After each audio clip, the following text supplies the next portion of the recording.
बच्चों, सुप्रभात। आज की हिंदी कक्षा में आपका हार्दिक अभिनंदन है। आपने बहुत सारे खेल देखे होंगे, उनमें से एक राजस्थान का प्रसिद्ध खेल है, उसी का हम वर्णन करेंगे पूर्व ज्ञान के माध्यम से। प्यारे बच्चों, आज की कक्षा में आपका स्वागत है। मैं श्याम सुंदर दास, प्रशिक्षित स्नातक शिक्षक हिंदी, जवाहर नवोदय विद्यालय, पेकुबेला, ऊना, हिमाचल प्रदेश। प्यारे बच्चों, आज हम आपके समक्ष एक कविता लेकर उपस्थित हुए हैं, जिसके बारे में हम पहले आपसे पूर्व ज्ञान से संबंधित चर्चा करेंगे। पूर्व ज्ञान से आप स्वयं ही कविता के शीर्षक तक पहुंच जाएंगे। पूर्व ज्ञान यानी पहले से प्राप्त ज्ञान। आप खेल के मैदान में जाकर क्या करते हैं? हम खेल खेलते हैं। आप कौन कौन से खेल खेलते हैं? कबड्डी, खो खो, क्रिकेट आदि। आपने सड़क पर या गली में क्या कोई खेल देखा है? अगर देखा है तो कौन कौन सा? मदारी का खेल, जादू का खेल आदि। क्या राजस्थान का खेल किसी ने देखा है? उस खेल का क्या नाम है? श्रीमान जी, मैंने देखा है। उस खेल का नाम कठपुतली है।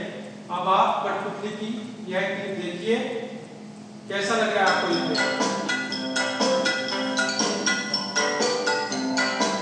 मैं छोटी सी कठपुतली, मैं छोटी सी कठपुतली, मुझको रोना आता नहीं, मुझको रोना आता नहीं।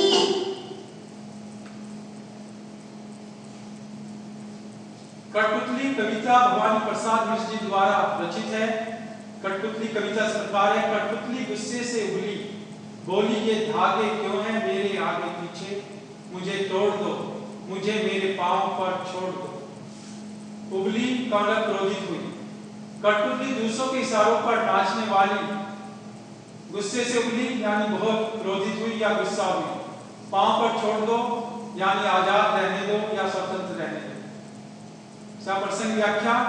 प्रस्तुत पंक्तियां हमारी पाठ्य पुस्तक वसंत भाग 2 से भवानी प्रसाद मिश्र जी द्वारा रचित कठपुतली नामक कविता से अवतरित है। इस काव्यांश की कवि ने दो योग से बंधी एक कठपुतली के स्वतंत्र होने की इच्छा प्रकट की है। कवि कहता है कि दूसरों के इशारे पर नाचने वाली कठपुतली एक दिन अपनी गुलामी को देखकर बहुत गुस्से में आकर कहने लगी कि मेरे शरीर के आगे पीछे धागे क्यों बांध रखते हैं, तुम इन्हें तोड़ दो अर्थात स्वतंत्र कर दो, मुझे मेरे पांव पर स्वतंत्र होकर चलने दो। कविता सुनकर बोली और कठपुतलियां की हाँ बहुत दिन वे, हमें अपने मन के छंद छुए। और यानी अन्य सभी, मन के छंद यानी मन के भाव, मन की खुशी। व्याख्या। कवि पंक्तियों में कवि कहता है कि कठपुतली के स्वतंत्र होने की इच्छा सुनकर अन्य सभी कठपुतलियां कहने लगी कि हमने बहुत दिनों से अपने मन की बात नहीं की, हमने अपने मन की इच्छाओं को दबा रखा है। कवितांश। मगर पहली कठपुतली सोचने लगी कि ये कैसी इच्छा मेरे मन में जागी। मगर, परंतु, किंतु, जागी है। व्याख्या। कवि कहता है कि अन्य कठपुतलियों के स्वतंत्र होने की इच्छा देखकर पहली कठपुतली सोचने लगी, यह मेरे मन में कैसी इच्छा जगी है।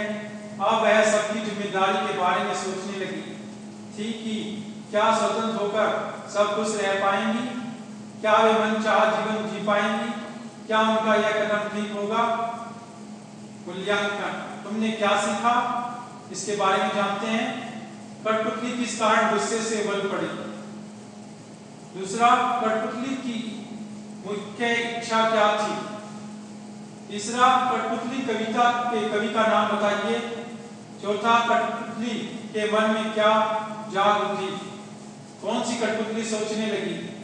गृह कार्य। पहली कठपुतली की बात दूसरी कठपुतलियों को कैसे लगी। दूसरा, कठपुतलियों ने बहुत दिन से किसके छंद नहीं छुए। बसंती। कठपुतली को गुस्सा क्यों आया। 4, कठपुतली आजादी क्यों चाहती थी। कठपुतली किस राज्य से संबंधित है। पुनरावृत्ति। कौन सी कठपुतली सोचने लगी थी। दूसरा, कठपुतली कविता किस कवि की रचना है? तीसरा, कठपुतली की मुख्य इच्छा क्या थी? चौथा, कठपुतली अपने पांव पर खड़ी क्यों नहीं हो पाती? पांचवा, कठपुतली शब्द कितने शब्दों से मिलकर बना है? कठपुतली पावर पॉइंट कविता ध्यानपूर्वक ग्रहण करने के लिए आप सभी का बहुत बहुत धन्यवाद। शुभकामनाओं सहित श्याम सुंदर दास, प्रशिक्षित स्नातक शिक्षक हिंदी, जवाहर नवोदय विद्यालय, तेलुगु, हिमाचल प्रदेश।